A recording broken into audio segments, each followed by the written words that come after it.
హరహర మహాదేవ. మహాశివుడు సతీదేవిని ఎలా వివాహం దక్షుడికి మహాదేవుని మీద ఎందుకు కోపం? అదే దక్షుడు కూతురైన సతీదేవి మహాదేవుణ్ణి ఎందుకు అంత అమితమైన భక్తితో ఆరాధిస్తుంది? ఇప్పుడు తెలుసుకుందాం. హరహర మహాదేవ. హరహర మహాదేవ ఎపిసోడ్ నెంబర్ 1లో సతీదేవికి రుద్రాక్ష ఎలా దొరికిందో ఈరోజు తెలుసుకుందాం. మహాదేవుడు ధ్యానంలో ఉండగా మహాదేవుని చేతి నుంచి రుద్రాక్ష తెగి ప్రవహిస్తున్న నీటిలో పడి ఆ రుద్రాక్ష ప్రవహిస్తూ సతీదేవి చేతికి తగులుతుంది.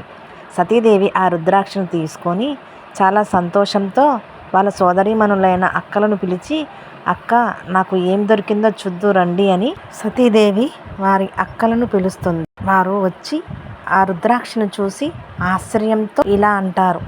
ఏమంటారో అన్న విషయాన్ని మనం రేపటి ఎపిసోడ్లో తెలుసుకుందాం. హరహర మహాదేవ. ఈ సీరియల్ ఎపిసోడ్ వైజ్గా ప్రతిరోజు వస్తుందండి, తప్పక చూడండి. Please like, subscribe my channel. Thank you.